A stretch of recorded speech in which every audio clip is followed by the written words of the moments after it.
श्रीसूक्तम्। ॐ हिरण्यवर्णां हरिणीं सुवर्णरजतस्रजां चन्द्रां हिरण्यमयीं लक्ष्मीं जातवेदो आवह। ताम् आवह जातवेदो लक्ष्मीमनपगामिनीं यस्यां हिरण्यं विन्देयं गामत्स्वं पुरुषानहम्।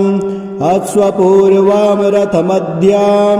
हस्तिनादप्रबोधिनीं श्रियं देवीमुपहुवये श्रीरमा देवी जुषतां। कांसोऽस्मितां हिरण्यप्राकारां मार्द्रां ज्वलन्तीं तृप्तां तर्पयन्तीं पद्मे स्थितां पद्मवर्णां तामिहोपहुवये श्रियं।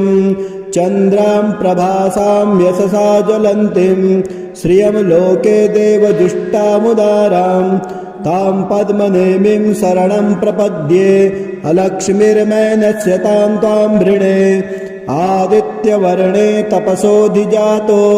वनस्पतिस्तौ वृक्षोत बिल्वः तस्य फलानि तपसानुदन्तुं मायान्तराह्याश्च बाह्या अलक्ष्मीः। उपैतु मां देवसखः कीर्तिश्च मणिना सह प्रादुर्भूतोऽस्मि राष्ट्रेऽस्मिन् कीर्तिवृद्धिं ददातु मे। क्षुत्पिपासामलां ज्येष्ठामलक्ष्मीं नाशयाम्यहम् अभूतिं समृद्धिं च सर्वां निर्णुद मे गृहात्। गन्धद्वारां धुराधरसां नित्यपुष्टाङ्करेषिणीम् ईश्वरीं सर्वभूतानां तामिहोपहुवये श्रियं। मनसः काममाकुतिं वाचा सत्यमसीमहि पशूनां रूपमह्नस्य मयि श्रीः श्रयतां यशः। कर्दमेन प्रजा भूता मयि सम्भव कर्दमः श्रियं वासय मे कुले मातरं पद्ममालिनीम्। आपाश्रियन्तु स्निग्धानि चिकले तव समय गृहे निच देवीं मातरं श्रियं वासय मे कुले। आर्द्रां पुष्करणीं पुष्टिं पिङ्गलां पद्ममालिनीं चन्द्रां हिरण्यमयीं लक्ष्मीं जातवेदो आवह। आर्द्रां यः करणीं यष्टिं सुवर्णां हेममालिनीं सूर्यां हिरण्यमयीं लक्ष्मीं जातवेदो आवह। ताम् आवह जातवेदो लक्ष्मीमनपगामिनीं यस्यां हिरण्यं प्रभूतं गावो दास्योऽस्वान् विन्देयं पुरुषाणाम्। यः शुचिप्रयतो भूत्वा जुह्याद्याज्यमन्वहम् श्रियः पञ्चदशर्चं च श्रीकामः सततं जपेत्। फलस्तुतिः पद्मानने पद्म ऊरु पद्माक्षे पद्मसम्भवे तन्मे भजसि पद्माक्षे येन सौख्यं लभाम्यहम्। अश्वदाये गोदाये धनदाये महाधने धनं मे जुषतां देवे सर्वकामाश्च देहि मे। पुत्रपौत्रधनं धान्यं हस्तस्वादिगवेरथम् प्रजानां भवसि माता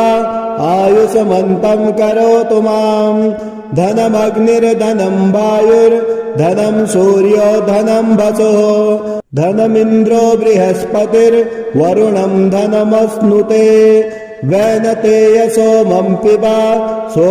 पिबत वित्रिः सोमं धनस्य सोमिनो मह्यं ददातु सोमिनः। न क्रोधो न च मात्सर्यं न लोभो न शुभामते भवन्ते कृतपुण्यानां भक्त्या श्रीसूक्त जपेत् सदा। वर्षन्तु ते विभावरे दिवो अभ्रश्च्य विद्युतः। रोहन्तु सर्वबीजान्या ब्रह्मद्विषोज्जये पद्मप्रिये पद्मिनी पद्महस्ते पद्मालये पद्मदलायताक्षे विश्वप्रिये विष्णुमनोनुकूले तत्पादपद्मं मयि सन्निधस्ता। श्री गणेशाय नमः। कनकधारा स्तोत्रम्। अंगं हरेर्पुलकभूषणमाश्रयन्ति भृङ्गाङ्गनेव मुकुलाभरणं त्वमालाम् अंगे कृताखिल विभूतिरपाङ्गलीला माङ्गल्यदास्तु मम मङ्गलदेवतायाः मुग्धा मुहुर्विदधति वदने मुरारे प्रेमत्रपा प्रणिहितानि गतागतानि मालादृशोर्मधुकरीव महोत्पलेया सा मे श्रियं दिशतु सागरसम्भवायाः विश्वमरेन्द्रपदविभ्रमदान्ददक्ष आनन्दहेतुरधिकं मुरविद्विषोऽपि ईषन्निषीदतु मयि क्षणमीक्षणार्धम्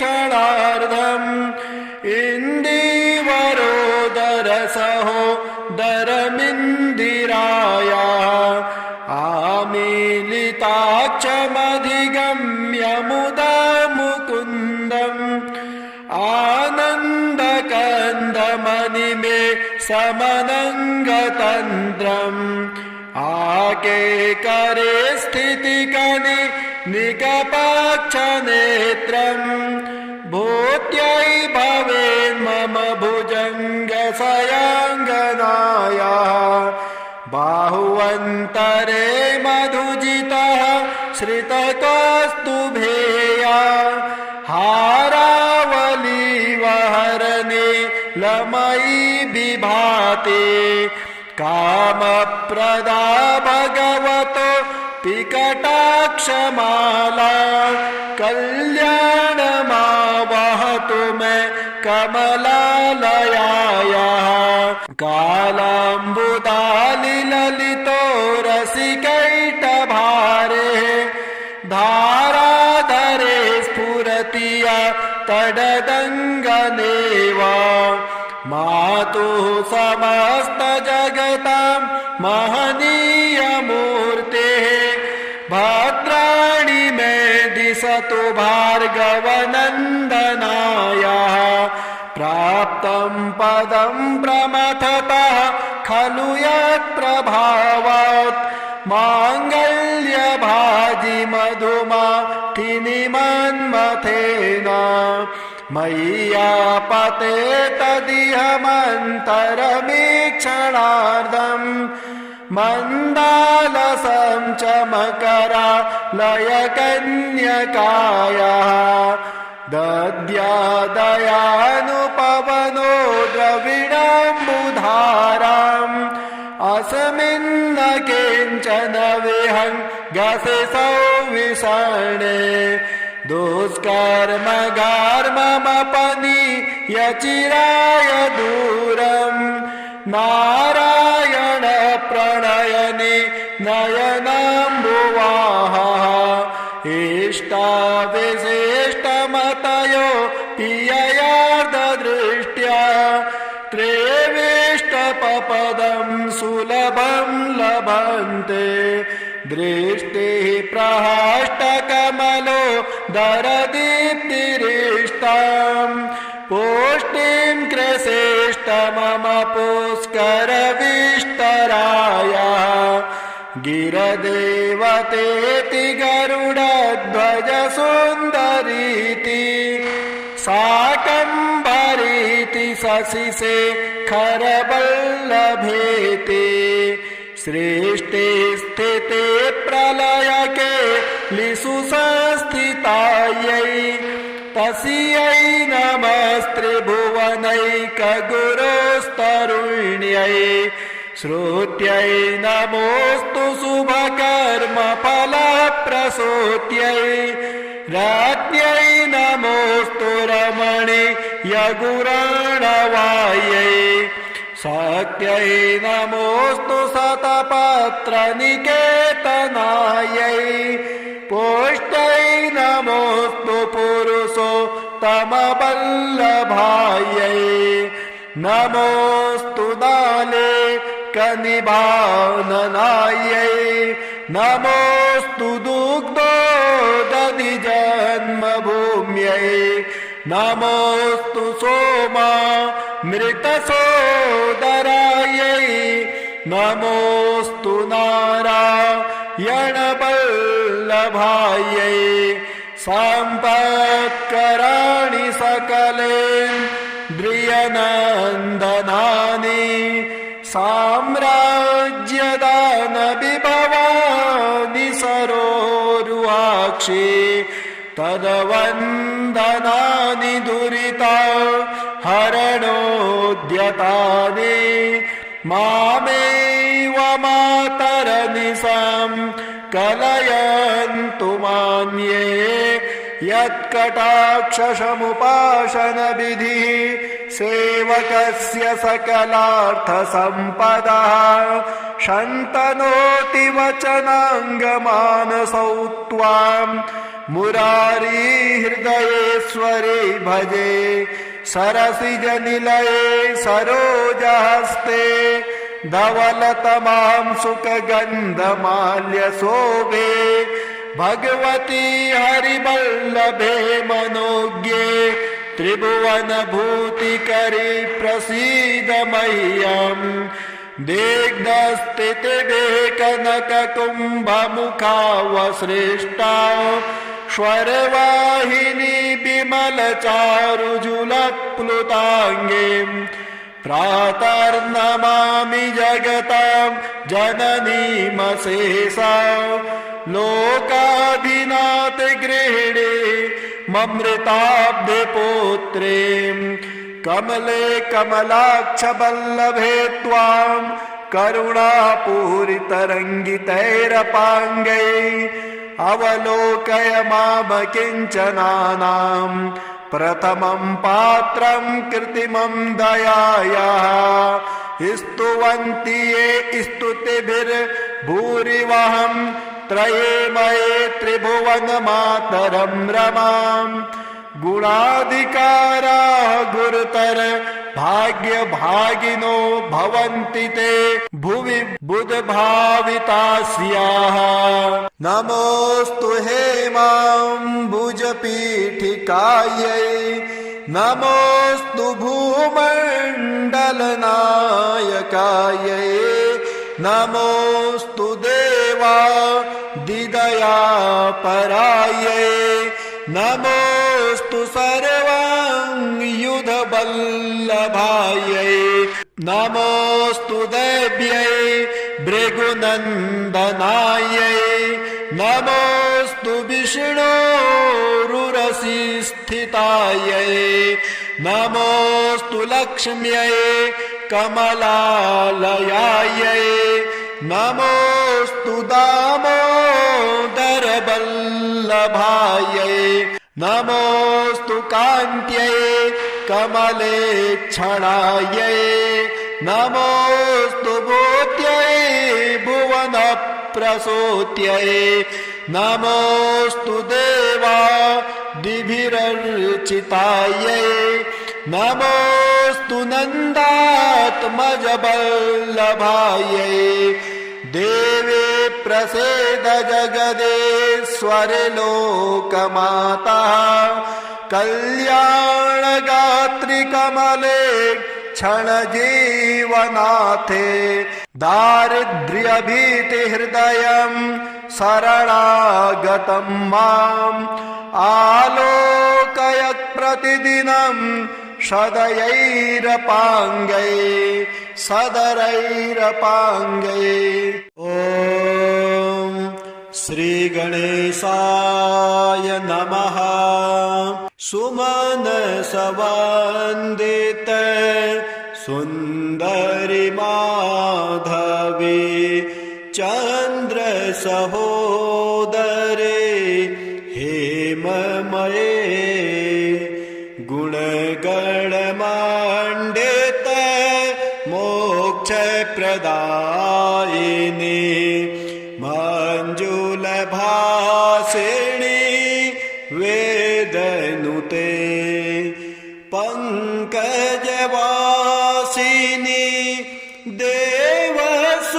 देवसुपूजित सद्गुणवारिणि शान्तियुते जय जय हे मधुसूदनकामिनि आदिलक्ष्मी सदा पालय माम् अहि कलिकल्मष नाशिनि कामिनि वैदिकरूपिणि वेदमये क्षीरसमुद्भव मङ्गलरूपिणि मन्त्रनिवासिनि मन्त्रनुते मङ्गलदायिनि अम्बुजवासिनि देवगणाश्रित पादयुते जय जय हे मधुसूदनकामिनि धान्यलक्ष्मी सदा पालय माम् जय वरवारिणि वैष्णवी भार्गवी मन्त्रस्वरूपिणि मन्त्रमये सुरगणपूजित शीघ्रफलप्रद ज्ञानविकासिनि शास्त्रनुते भवभयहारिणि पादविमोचिनि साधुजनाश्रित पादयुते जय जय हे मधुसूदनकामिनि धैर्यलक्ष्मी सदा पालय माम् जय जय दुर्गति नाशिनि कामिनि सर्वफलप्रद शास्त्रमये रथ गज तुरगप दादि समावृत परिजन मण्डित लोकनुते हरिहर ब्रह्म सुपूजित सेवित ताप निवारिणि पादयुते जय जय हे मधुसूदनकामिनि गजलक्ष्मी रूपेण पालय माम् अहि खगवाहिनि मोहिनि चक्रिणि रागविवर्धिनि ज्ञानमये गुणगणवारिधि लोकहितैषिणि स्तव सप्तभूषित ज्ञाननुते सकल सुरासुर देवमुनीश्वर मानव वन्दित पादयुते जय जय हे मधुसूदनकामिनि सन्तानलक्ष्मी त्वां पालय माम् जय कमलासिनि सद्गतिदायिनि ज्ञानविकासिनि ज्ञानमये अनुदितमार्चित कुकुमधूरसुर भूषित वासित वाद्यनुते कनकधरास्तुति वैभववन्दित शङ्कर देशिक मान्यपदे जय जय हे मधुसूदन कामिनी विजयलक्ष्मी सदा पालय माम् प्रणत सुरेश्वरी भारति भार्गवी शोक विनाशिनी रत्नमये मणिमय भूषित कर्ण विभूषण शांति समावृत हास्य मुखे नवनिधिदायिनी कलिमलहारिणी कामित फलप्रद हस्तयुते जय जय हे मधुसूदन कामिनी विद्यालक्ष्मी सदा पालय माम्। श्रीसूक्तम् ॐ हिरण्यवर्णां हरिणीं सुवर्णरजतस्रजां चन्द्रां हिरण्यमयीं लक्ष्मीं जातवेदोम आवह ताम् आवह जातवेदो लक्ष्मीमनपगामिनीं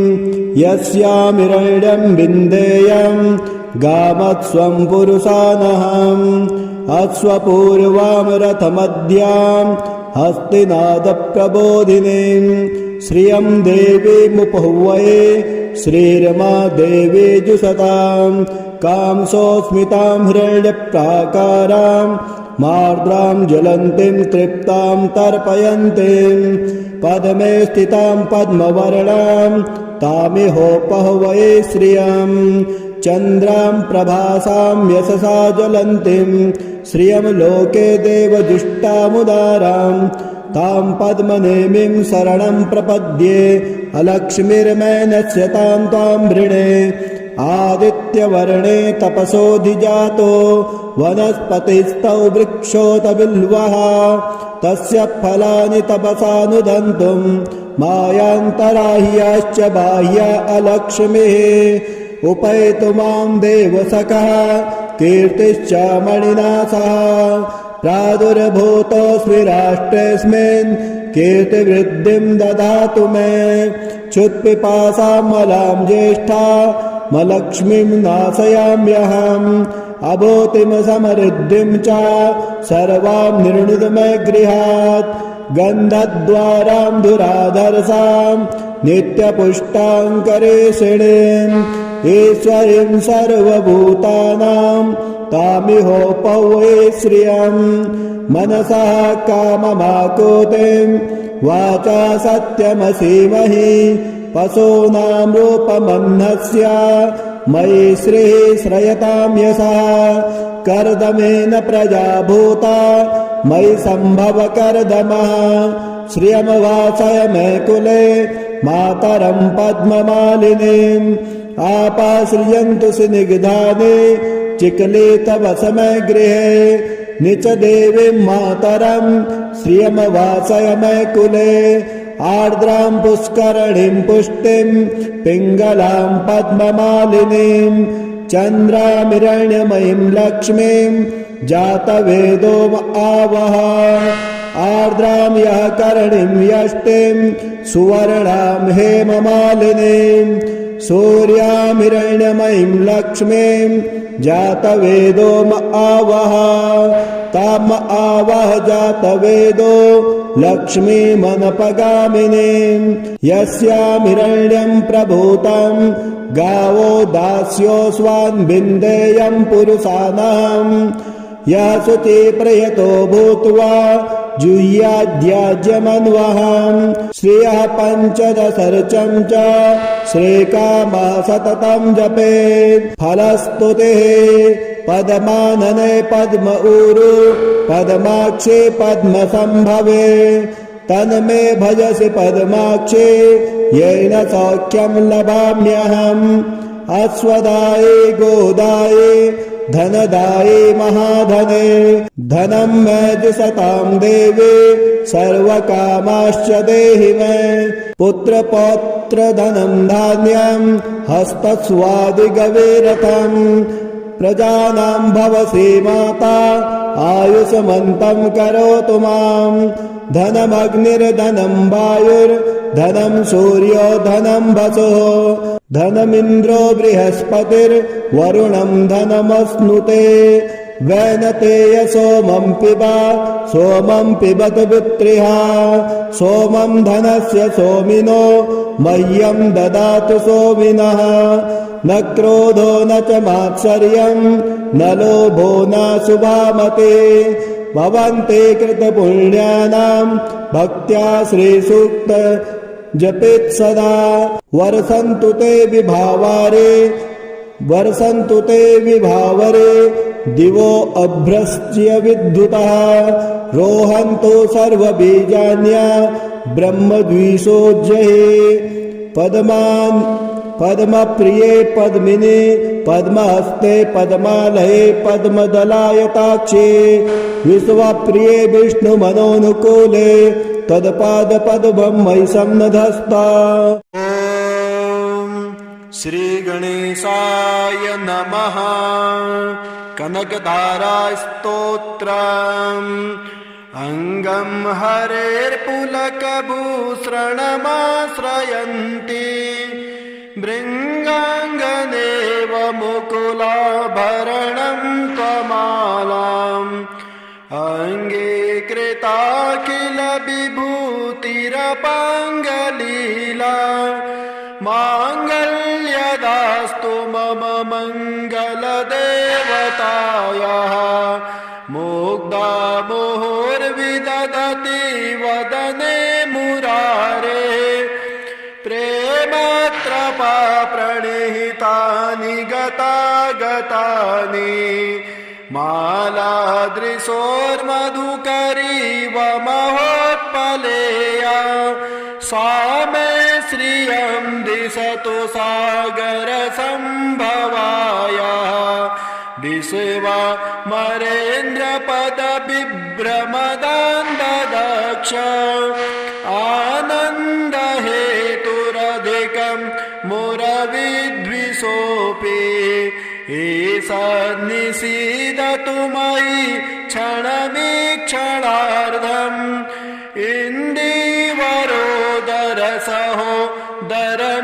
इन्दीवरोदरसहोदरमिन्दिरायाः आमीलिताक्षमधिगम्य मुदा मुकुन्दम् आनन्दकन्दमणिमे समनङ्गतन्त्रम् आकेकरे स्थितिकनि निकपाक्षनेत्रम् भूत्यै भवेन्मम भुजङ्गशयाङ्गनायाः बाहुवन्तरे मधुजितः श्रितकौस्तुभेया हारावलीवहरणे लमयी विभाते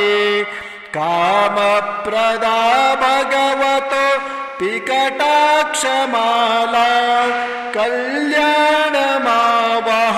मे कमलालयायाः कालाम्बुदालिललितो रसिकैटभारे धाराधरे स्फुरतिया तडदङ्गनेव मातुः समस्तजगतां महनीयमूर्तेः भद्राणि मे दिशतु भार्गवनन्दनायाः प्राप्तं पदं प्रमथतः खलु यत्प्रभावात् माङ्गल्यभाजि मधुमाथिनि मन्मथेन मय्यापते तदिहमन्तरमीक्षणार्धम् मन्दालसं च मकरालयकन्यकायाः दद्यादयानुपवनो द्रविणाम्बुधाराम् अस्मिन्न किञ्चन विहङ्गसि सौविषणे दुष्कर्मगार्ममपनीयचिराय दूरम् नारायण प्रणयने नयनाम्बुवाः इष्टाविशिष्टमतयो पिययार्धदृष्ट्या त्रेविष्टपपदं सुलभं लभन्ते दृष्टिः प्रहष्टकमलो दरदीप्तिरिष्टाम् पुष्टिं कृशेष्टमम पुष्करविष्टराया गिरदेवतेति गरुडध्वज सुन्दरीति शाकम्भरीति शशिशेखरवल्लभेति सृष्टि स्थिते प्रलयके लिषु संस्थितायै तस्यै नमस्त्रिभुवनैकगुरोस्तरुण्यै श्रुत्यै नमोऽस्तु शुभकर्मफलप्रसूत्यै राज्ञै नमोऽस्तु रमणीयगुराणवायै शक्त्यै नमोऽस्तु शतपत्रनिकेतनायै पुष्ट्यै नमोऽस्तु पुरुषोत्तमवल्लभायै नमोऽस्तु नाले कनिभाननायै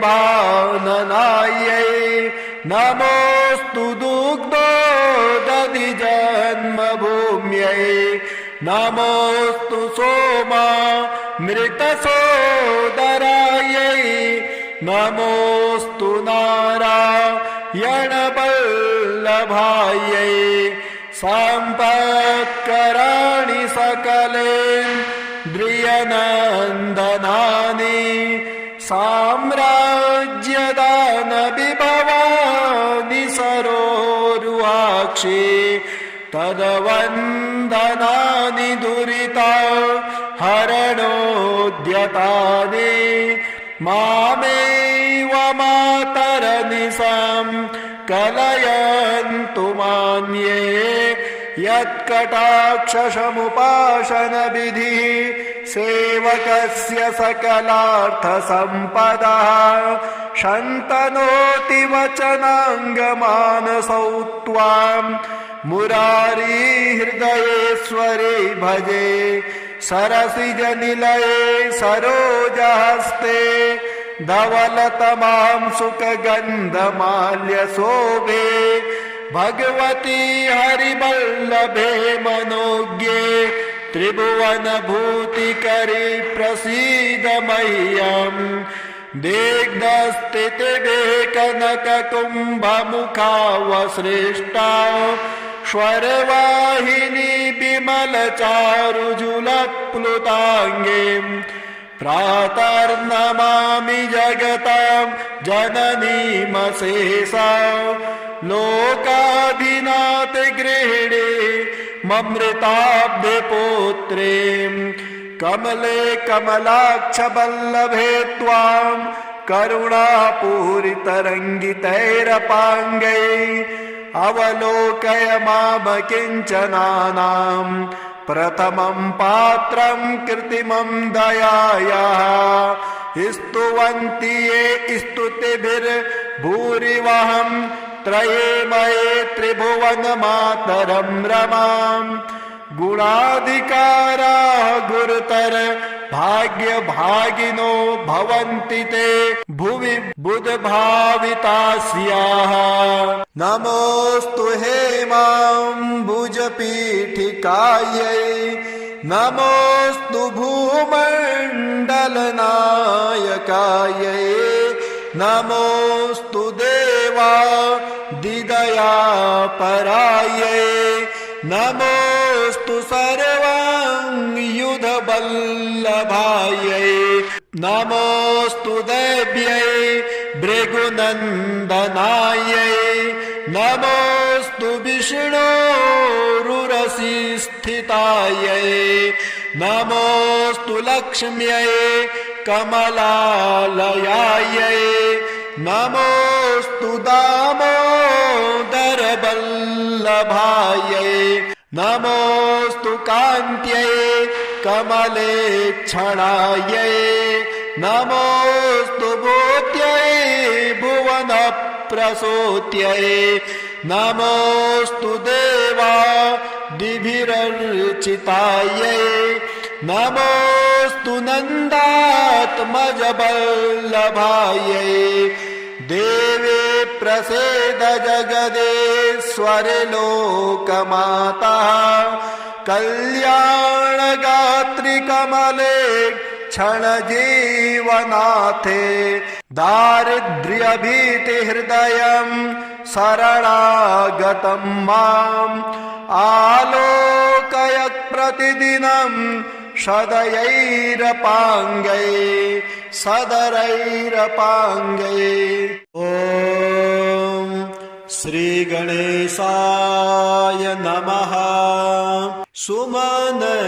सुमनसवन्दित सुन्दरि माधवी चन्द्रसहोदरे हेममये गुणगणमण्डित मोक्षप्रदायिनी मञ्जुलभासिनी वेदनुते पङ्कजवासिनी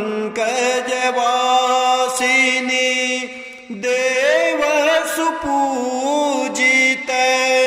सद्गुणवारिणी शान्तियुते जय जय हे मधुसूदनकामिनी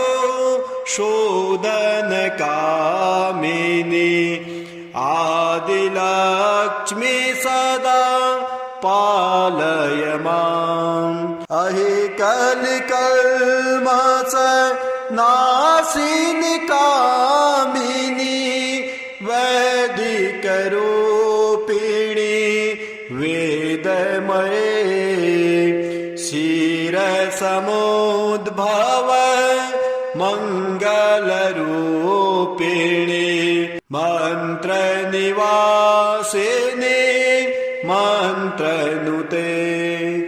मङ्गलदायिनी अम्बुजवासिनी देवगणाश्रित पादयुते जय जय हे मधुसूदनकामिनी धान्यलक्ष्मी सदा पालय माम् जय वरवारिणि वैष्णवी भार्गवी मन्त्रस्वरूपिणी मन्त्रमये सुरगणपूजित शीघ्रफलप्रद ज्ञानविकासिनी शास्त्रनुते भवभयहारिणि पादविमोचिनी साधुजनाश्रित पादयुते जय जय हे मधुसूदनकामिनी धैर्यलक्ष्मी सदा पालय माम् जय जय दुर्गति नाशिनि कामिनी सर्वफलप्रद शास्त्रमये रथ गज तुरगप दादि समावृत परिजन मंडित लोकनुते हरिहर ब्रह्म सुपूजित सेव्य तापनिवारिणि पादयुते जय जय हे मधुसूदनकामिनि गजलक्ष्मीरूपेण पालय माम् अहि खगवाहिनि मोहिनि चात्रिणि रागविवर्धिनि ज्ञानमये गुणगणवारिधि लोकहितैषिणि स्तव सप्तभूषित ज्ञाननुते सकल सुरासुर देवमुनीश्वर मानव वन्दित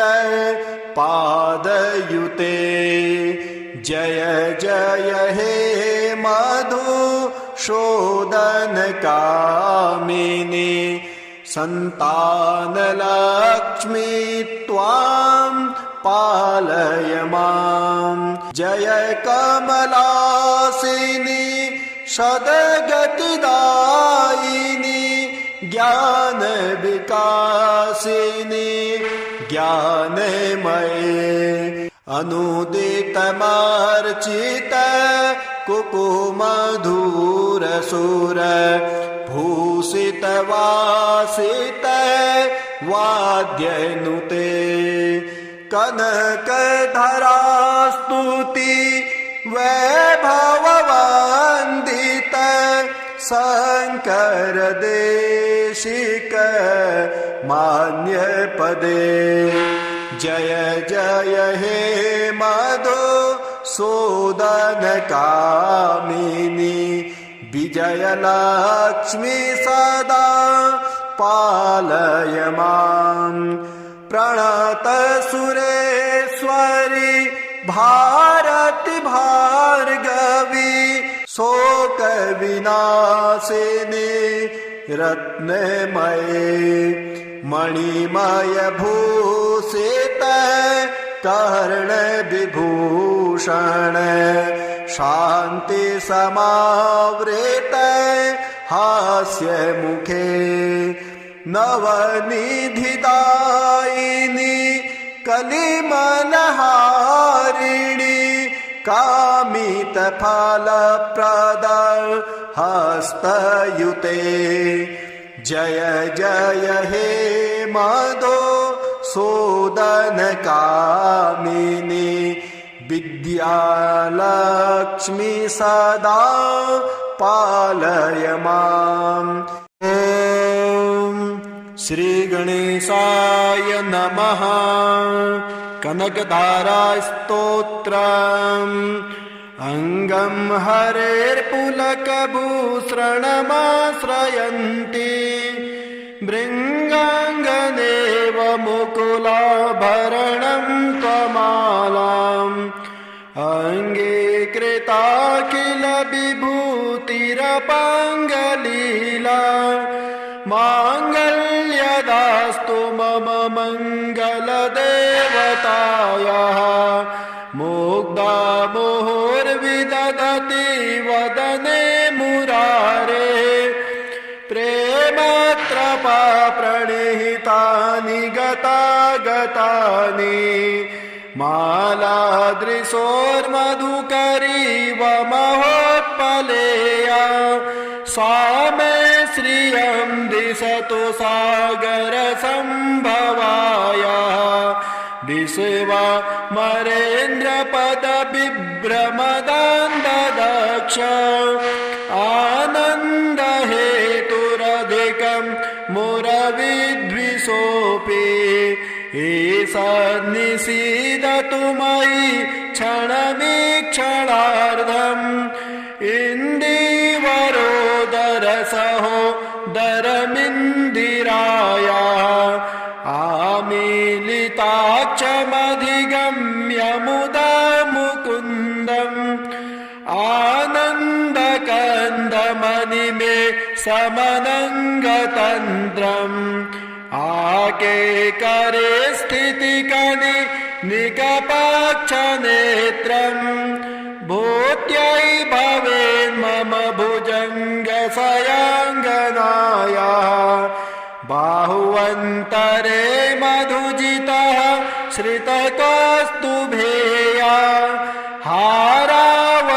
हारावलीवहरणे